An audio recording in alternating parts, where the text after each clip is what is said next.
Vai, fai vedere cosa abbiamo trovato posteggiando la moto. Aspetta, Matti. Aspetta il riccio, che se no... Aia! Guarda un po' cosa abbiamo trovato posteggiando le moto. Un nuovo riccio.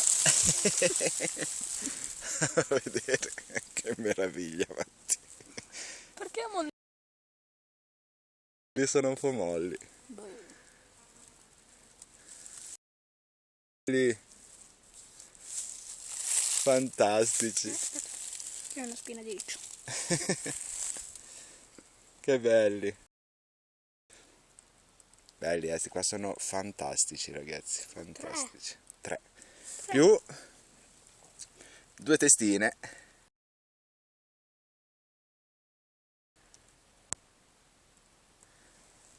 Non lo metti su YouTube, vero? Può darsi. Che meraviglia, bellissimi. Belli.